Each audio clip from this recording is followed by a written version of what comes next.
Miss Chase, don't go. Gary Fife, Jaho Jeff Kiddos. Mvskoke Radio, Mabo Hedgerwedski. What did I say? Gary Fife, Jaho Jeff Kiddos? Did I say that? Okay, well, sometimes you can repeat yourself. Welcome to our program, whereas we're getting ready for the holiday season. We'll have a special Christmas Carnival show on Christmas Day, so you might want to check in with that while you're opening presents or having your morning coffee.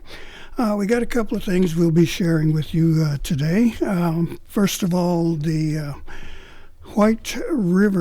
Salt River tribe out in Arizona has opened up a new economic development enterprise. This one revolves around hamburgers. Yeah, believe it or not, White Castle has got to deal with them and come out of their northern territory. And we'll talk to folks from the tribe and hopefully their regional manager for White Castle. And in our second half, we'll talk about the Summer Youth Employment Program here at the Mvskoke Creek Nation.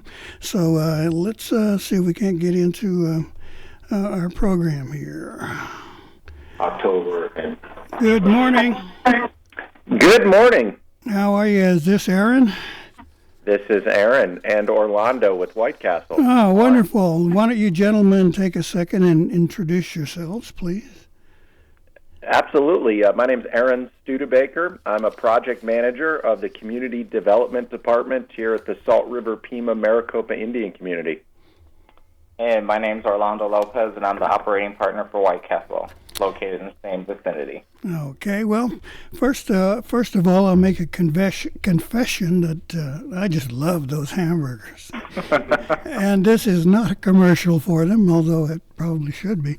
But really, every time I go up north from Oklahoma to Minnesota to visit my wife's family with them, I always make it a point to find a White Castle and pull over and have a few burgers there.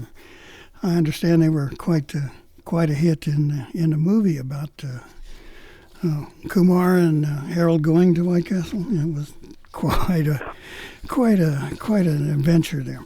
Well, gentlemen, first of all, we don't want to just laugh and have a good time about hamburgers, but what looks to be a successful economic development project.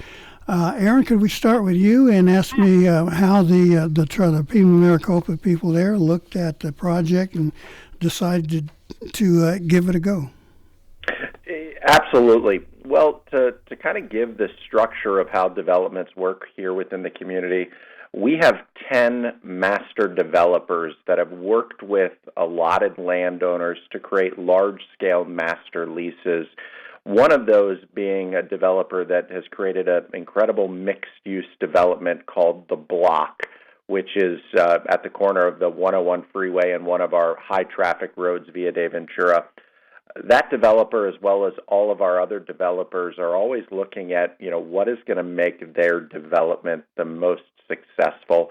And there had been talk, and, Orlando can also discuss this, that there was a demand for the White Castle product within Arizona and really the Southwest, because there's a lot of people that feel the same way you do, that, familiar with the product, love the product, but just didn't have it close to them. So we worked with that developer to go through all the normal regulatory processes, all the boring stuff on our side, to get everything approved and, bring the White Castle brand to the Salt River Pima Maricopa Indian community. It was a great vision by that developer, and definitely not something that the community kind of drove the bus on by any means, but fully supported the idea when the concept was presented to our side. In terms of, I guess, let's start with the economics end of it. There are dozens of similar fast food outlets and franchises around the nation, different names, different products. But what was it about White Castle that attracted you and got your final approval from your tribe? That's a fantastic question, and it depends on who you talk to. one of the reasons is it's a very recognizable brand. There are a lot of transients in Arizona and a lot of people, me being one of them, who grew up in the Midwest, that are familiar with a brand that isn't available here. We have seen that through some other brands that have come from Chicago and the Midwest and in the Valley, and even things like In-N-Out, which came over from California, that there is that extreme excitement. Before we got on the call, we mentioned the FOMO mentality, that fear of missing out. And being a brand like White Castle, whether it's somebody familiar from their past or even the brand awareness from a large-scale movie production, I think people were just curious. And, many of us within the community were familiar with the brand, and the opportunity to meet individuals within the organization throughout the process, made it very quick for everyone to understand that the mentality of the White Castle organization would fit very well within the Salt River community, and we supported it from the moment the developer brought it to the table. One of the things that popped into my mind very quickly is, for this tribe, let's do something different. You can find a Burger King or a Mickey D's practically anywhere, but there are no White Castles down here in Arizona or anywhere south of Iowa, I guess. I don't know. I'm not quite sure how it's distributed, but you got to go to the northern climes to find one. So was it just, let's find something different? Yeah, our developer definitely looked at many opportunities, and that was one of the deciding factors, that it was going to be something new in the area. We as the community absolutely support anything that is the first, not only in Arizona, but in Indian country. The Salt River community is very proud to be able to say that we have a lot of firsts. We're the first community to have a Courtyard Marriott hotel. We're the first community to have a relationship with Major League Baseball with our spring training facility for the Arizona Diamondbacks and the Colorado Rockies. This is just yet another first, and we are, proud to say that we are the first community to have a White Castle, and look forward to kind of seeing how this relationship may grow within tribal communities, potentially for White Castle across the country. Okay, a couple of questions here for Mr. Lopez, Orlando, if I may. The franchise is up north, as far as I know, and I don't even know how far south you guys go. But this is quite a step to get away from, say, Minneapolis or something like that, to come down to Arizona. What was it that caught your imagination? What was it that prompted you all to go ahead and say about making a deal like this? Well, for starters, we are in the Midwest, and as we know, the weather changes periodically. The seasons are not the greatest sometimes, but one of the big factors was Arizona is a beautiful state, and we do have a lot of transplants that do live here off, partial parts of the year, but also we have a lot of people that are migrating this way because they're, tired of the cold weather. And that really caught our attention, was that we have a market here that was dying for our product to be here. So that is what made us choose this destination location. What was it that convinced you there? Did you get feedback from the community, people emailing, calling, writing, saying, hey, we miss White Castles, bring one down here? There's been numerous calls and numerous emails, and there's also a Facebook fan page that had over 10,000 followers on that were just begging White Castle to come.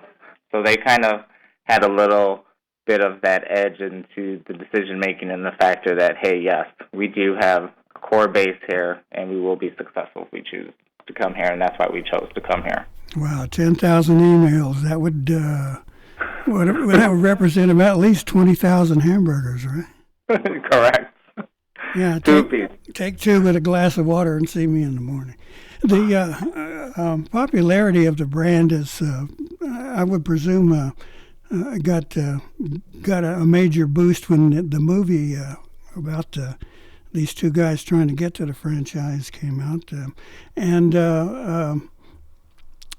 my thought was, well, when I left Minneapolis last time, I put about 16 of those suckers in a bag and the freezer and drove them home with me. Do you have people happening like that? And did that movie make a difference, do you think? When that movie came out, I was in my early 20s, and I was a general manager in the north side of Chicago. And when that movie came out, it was a hit. Sales were up. At Halloween, we had people wanting to be Harold and Kumar, be a White Castle worker. They would come in and try and buy our uniforms, our costumes. I mean, it was insanity, but it was a good insanity. I can imagine now. The Arizona franchise is quite a distance from your home base, I presume, which is in the north somewhere. That had to figure into your decision, but you went ahead with it anyway. I guess then, as you look at the situation now, I'm hoping that you're thinking it was a good move to expand beyond your old territory and perhaps further. Is that a question being debated, do you think? I don't think it's being debated. I think the answer to the question is that it was probably one of the best decisions the company's made in the 98 years that we've been in business in the United States. And it's proving to be a positive reflection of the company, as well as it's generating other opportunities for other people in other states, such as jobs, financial revenue, and all the good prosperities that go with opening a business in a new location. My next question has to deal with your resources and supplies. Is there a transportation question there? Can you fill us in? Do you have to have these burger patties specially made and then bring them down south? Other supplies, uniforms, logos, all the things and accoutrements that go with a restaurant like this. Now, is transportation something that was figured into your decisions there? Correct. We do have vendors and suppliers that supply us with our materials and our goods needed to do business. And what we decided to do was to go through U.S. Foods, a local vendor, to store our product for us as needed. So that way we have all available stock on hand when needed. And so you do got to be strategic. Yeah. Well, I can imagine somebody hijacking a semi full of White Castle. Now, let me go back to Aaron here for a second. Now, when I first read this story in one of the native news outlets, we heard tales of people coming there like 4 days ahead of time, and then dozens and dozens of cars there the first day that you opened. Tell me about that. Did that surprise you? Did you expect it? And what kind of feedback have you been getting? Orlando and I were talking about this before we jumped on the call. I think we all expected a level of insanity at the beginning, just because of the brand and the buzz that the brand has received since the project has been announced, but also because of what we have seen with similar brands throughout the valley. But I think what we have been very surprised is how long that insanity has prolonged and, continues to be, a 40-minute or so wait now, weeks and weeks and weeks after opening. I will tell you that the White Castle operations team did an incredible job managing this and working with our local police department and to manage traffic and safety.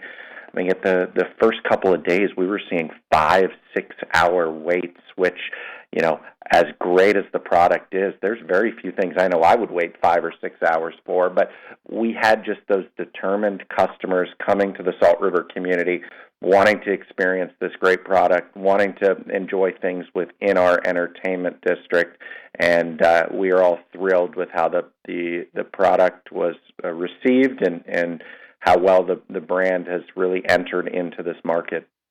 One of the things I saw in the article was that there was a couple there that got in line about 4 days before your ribbon cutting. Is that true? And tell me a little bit. I'm going to pass this over to Orlando because the easy answer is yes, but he knows all the all the details about those visitors.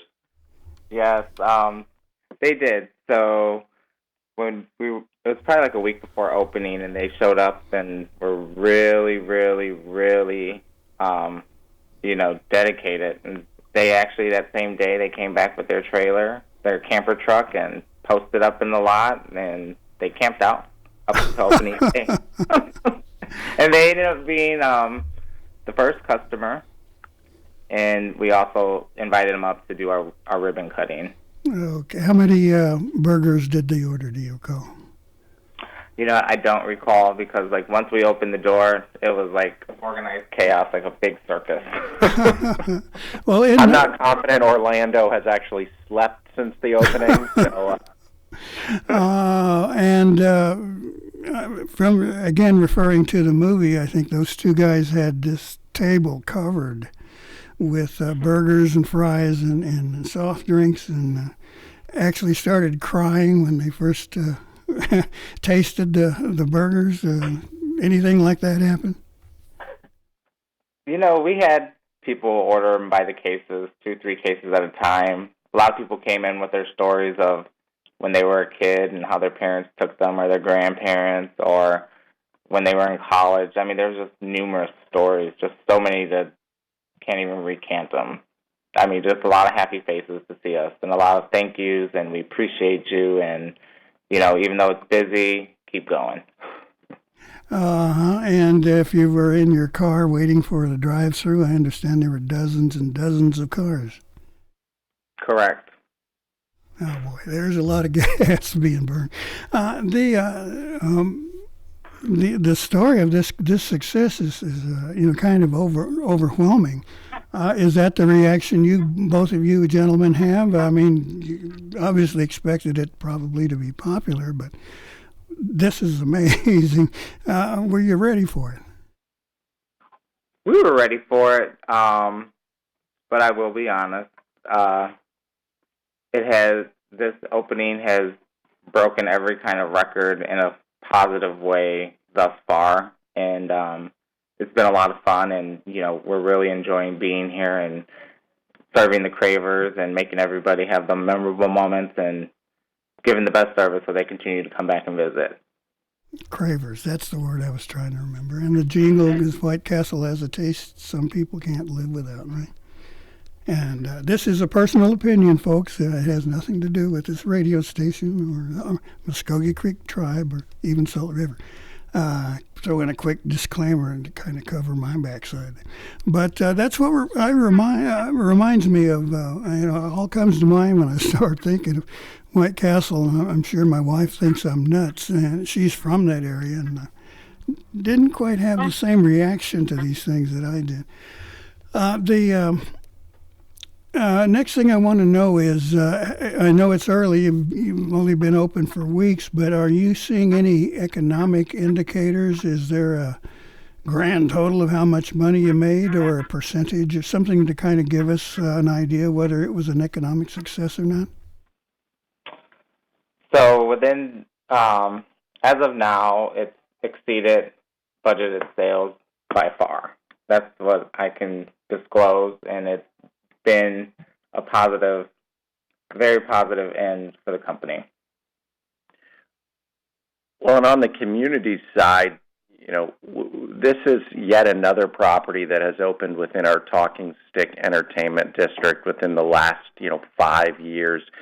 One of the marketing terms that we use with the entertainment district is "come see what everybody's talking about." And part of the reason that was created is it seems like every property that has opened up within the last 5 to 10 years has had a level of, pixie dust sprinkled on it, and it has been a great addition and has had a great success story when opening. And this has just continued down that pipeline, and people really are talking about it. And, for the community, yes, it's been a great economic boost for that building and that business but it also has brought a significant number of people within the Salt River community, within the Talking Stick Entertainment District, to kind of experience our heritage of hospitality, experience other properties into the area, and really look at it as a place that they can come to for many, many things. That includes, the White Castle experience. So we have been absolutely thrilled at the impact that has brought to the table. I was going to ask you about that. Have you had any feedback from tribal members, community folks or governmental representatives, basketball teams? I mean, has anyone talked and shared anything with you there? I think the only negative anybody has provided on the property is they want a burger now.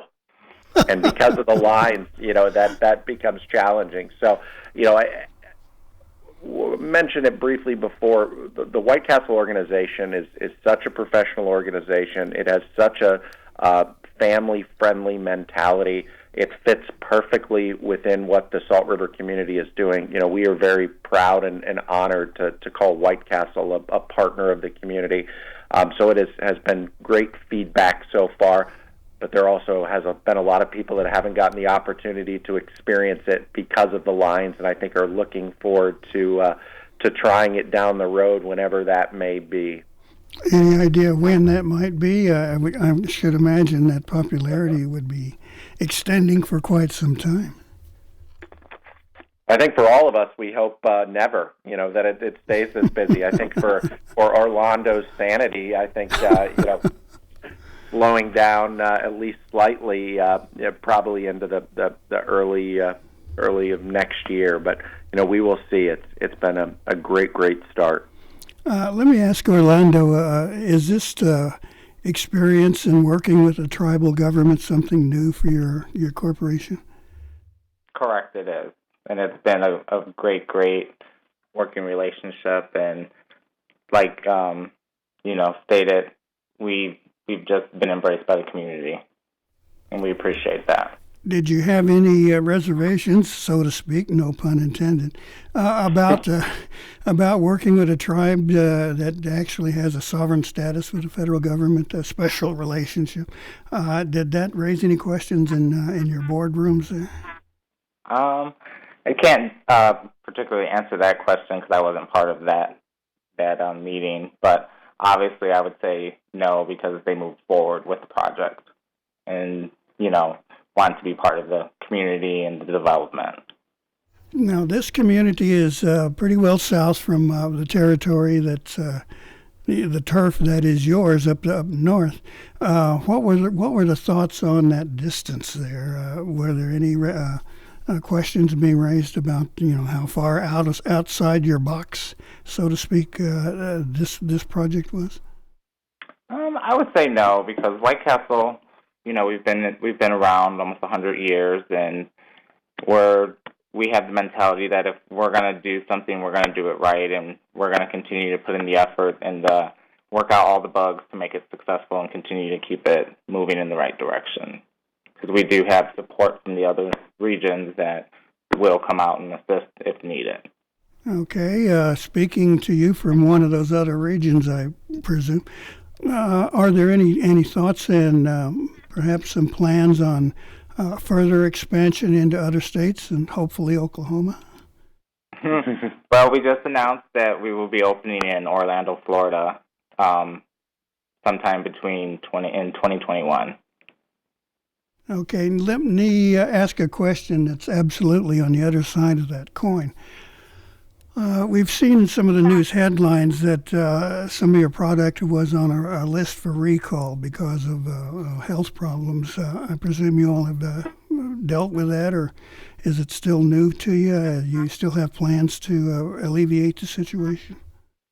Well, White Castle took all precautions necessary, and we've removed that product. We did thorough cleaning of our facility, and they have that total issue under control at this moment.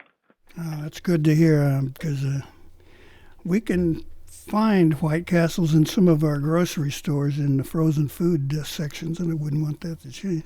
Now, is that another reason to come get the fresh product here at our White Castle? So you'll need to make a trip over to our neck of the woods to get a fresh sandwich. Okay, well, I'm going to have to call my wife and tell her I'm going to be really late for dinner tonight. I'm driving to Arizona. Yeah.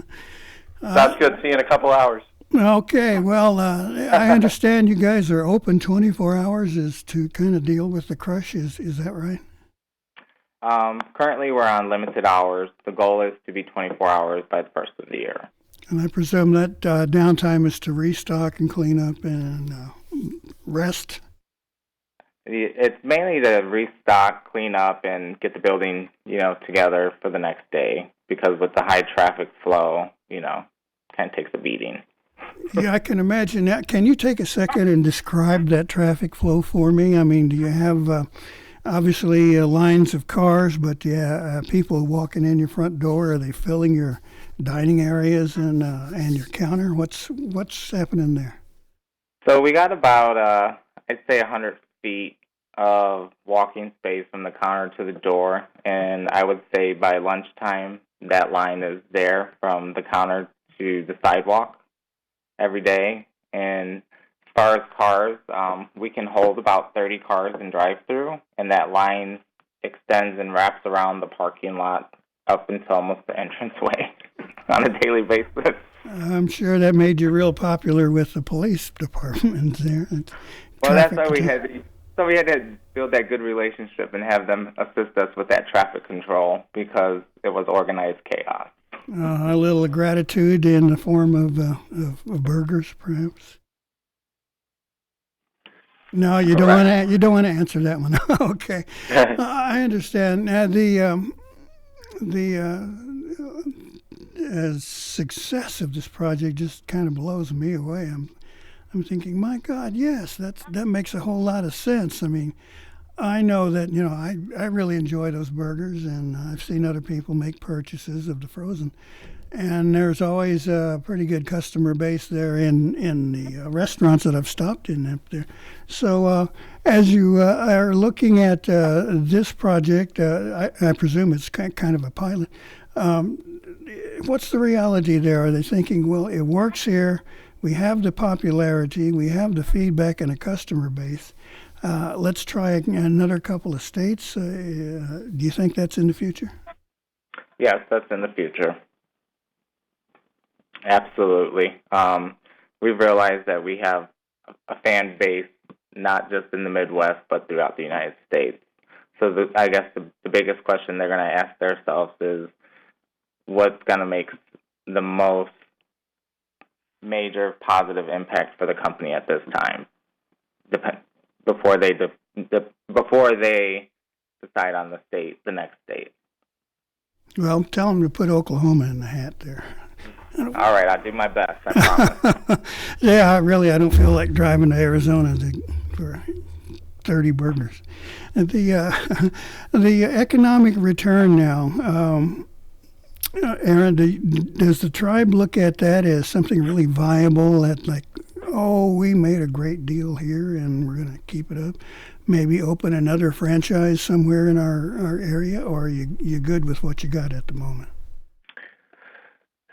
The structure of the White Castle relationship is allotted land, so individual landowners working with a master developer. So first and foremost, it's great that this has been an opportunity for landowners to have development within their leasehold and create revenue sources for those landowners. We in the Community Development Department are not only looking at the economic impact for the community as a whole, but also for individual landowners.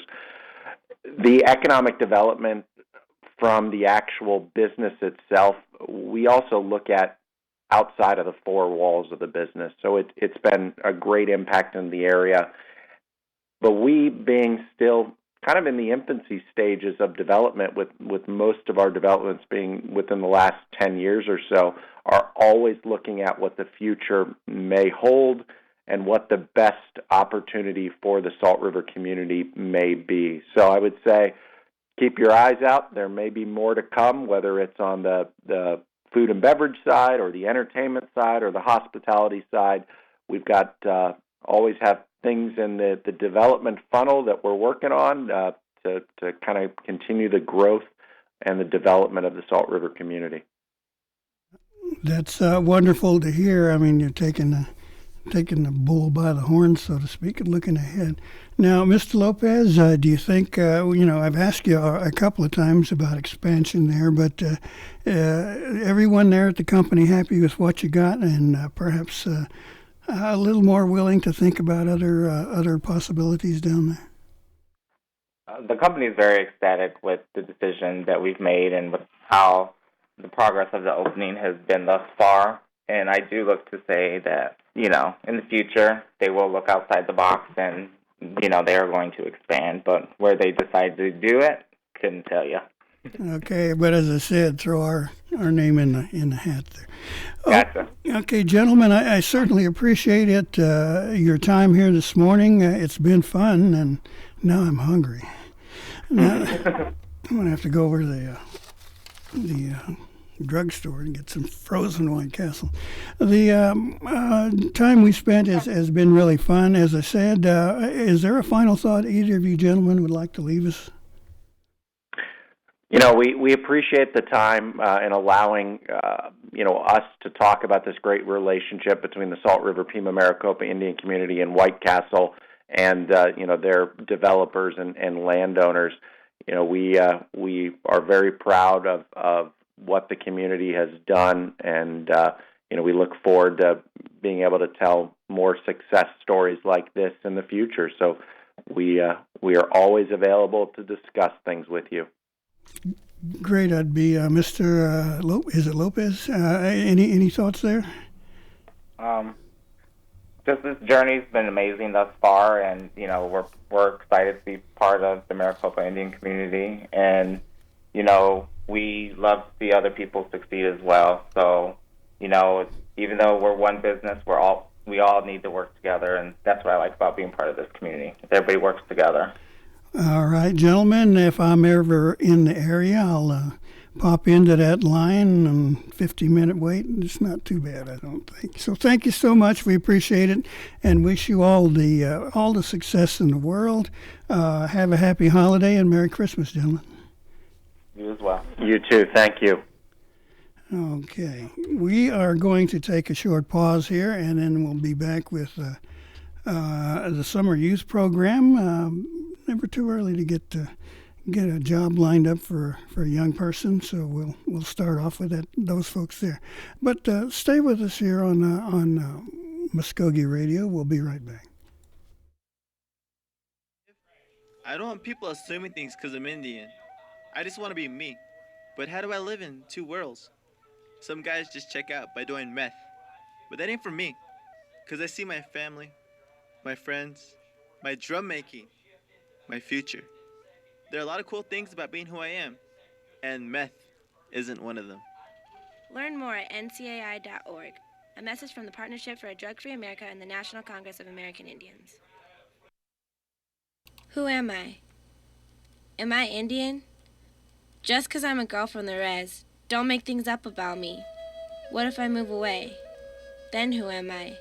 Some kids try meth just to escape, but then I think about my grandma, my little brother, my beadwork, my poetry, and I think, I like who I am, and I know meth is not for me. Check out ncai.org, a message from the Partnership for a Drug-Free America and the National Congress of American Indians. I started doing it when I was 11. I wanted to be just like my big brother. And some of my friends were already doing it. We got hooked fast. I just can't get enough. I'm Jacob, and I'm addicted to playing the drums. There's lots of stuff that makes it cool to be Native. Doing meth isn't one of them. Find something better to do. Check out ncai.org. A message from the Partnership for a Drug-Free America and the National Congress of American Indians. Welcome back to Mvskoke Radio here on The Brew, 1240thebrew.com for people who might be listening online. 1240 AM and 106.3 FM here from beautiful downtown Okmulgee.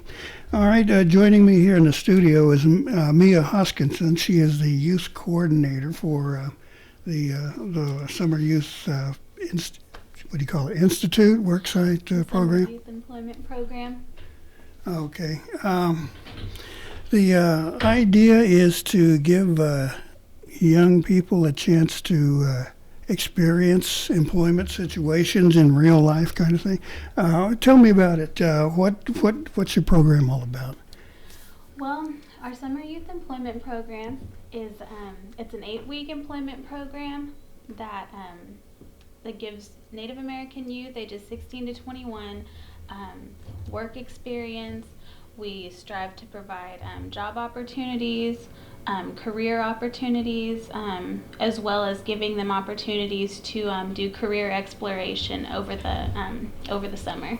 So, in essence, it's giving these young people a job and a chance to experience the real life work world and get ready for it. It's going to be with you for the rest of your life.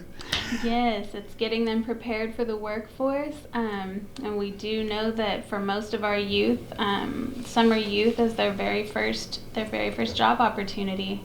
So we try to mentor them. It's got to be kind of scary. I think my first one was more than 50 years ago. It was downtown Tulsa, and I'm working in a retail store, and I was scared to death. I had no real training, or they said, well, just be nice to people. If you don't know what a price is or how to run this number, come ask us. I fumbled around, learning the hard way, but you all take it a step further and give these young people a chance to be ready for it. Yes, we do. We know that those first jobs can be scary for them. I know my first job, I felt very unprepared, but I also did the Summer Youth Employment Program, and with our youth, we give them an orientation where we go over different requirements of the program, as well as soft skills that might include interviewing, mock interviews, dress for success tips, because when they go into their job, we want them to be prepared to look ready for the job and to be ready for their job. Now, that's, I think, becoming more increasingly important. Don't want to sound like an old stuffed, well, anyway, I don't want to sound too old, but many young people are coming to work in very casual clothing, sometimes sweatpants and a t-shirt and sneakers. If you were going to tell somebody, say, well, when you report to work, their requirements are business casual, and how would you explain that to a young person? We might explain that as they might need to wear a blouse, or they might need to wear dress pants, and we do support them in that before they start their first day, we actually give them a support service check that's $150. So if there are things that they need for their first job, which might include their clothing, they have some startup money to buy those things beforehand. And if they need things like safety goggles or work boots, things like that, they can purchase those as well. Does that go over pretty well? I mean, do the kids, let's call them kids,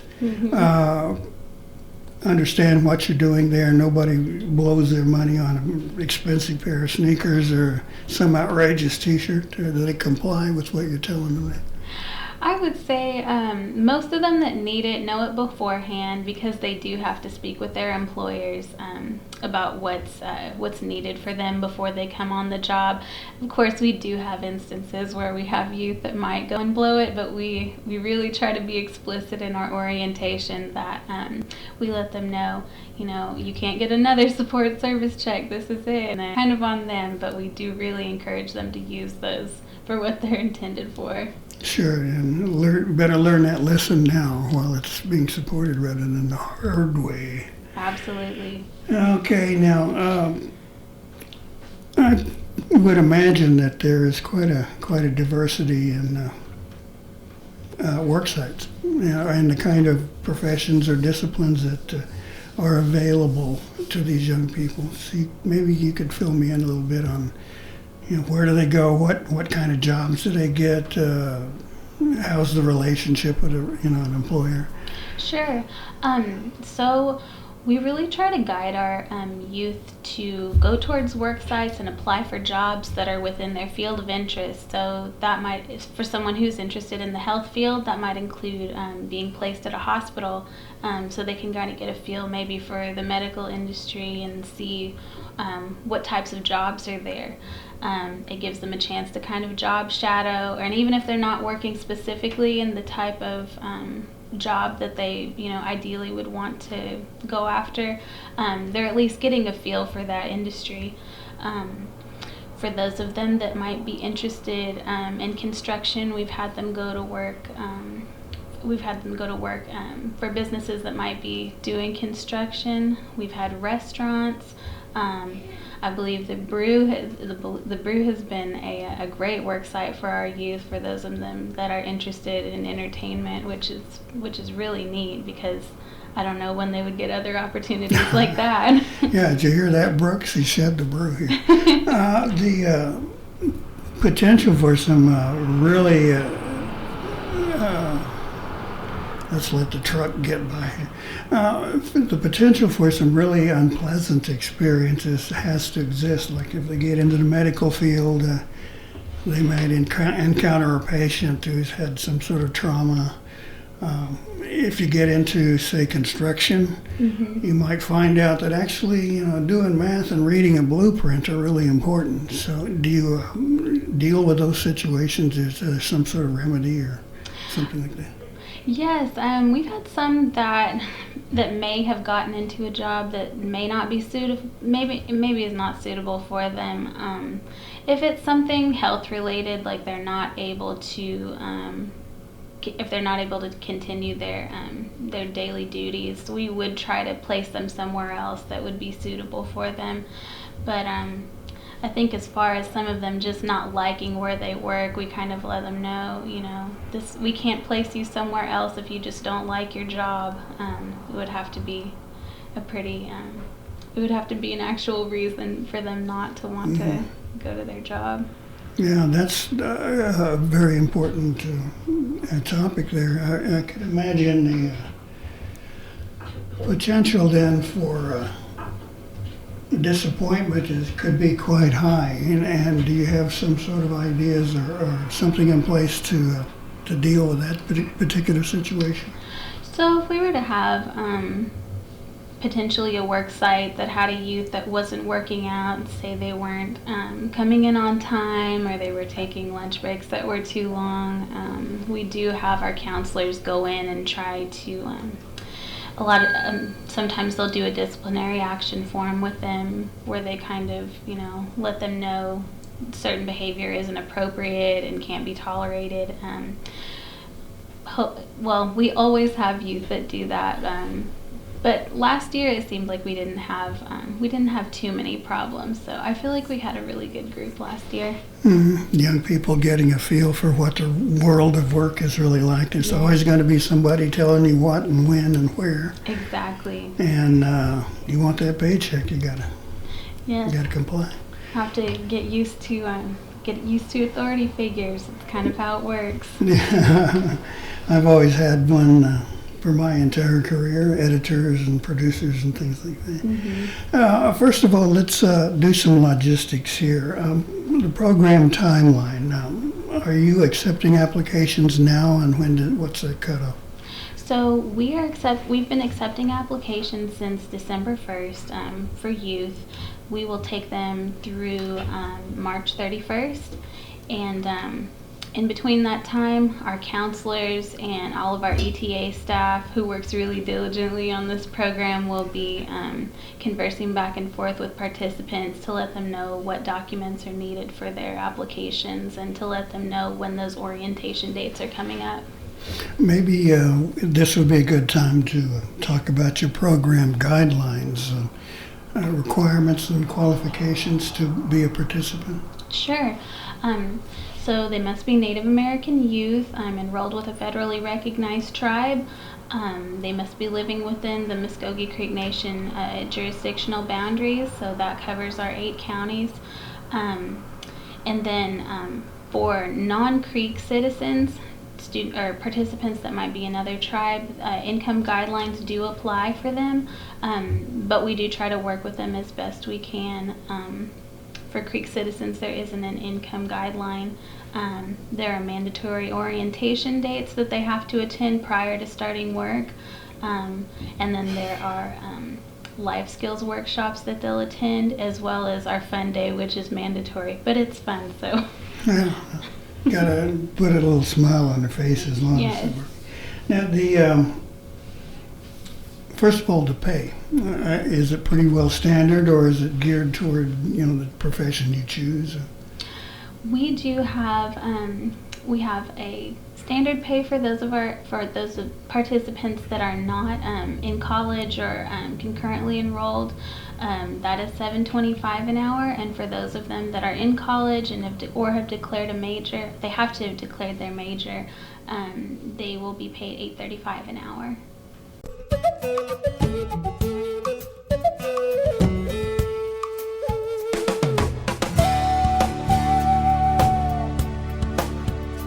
You've been listening to Mvskoke Radio.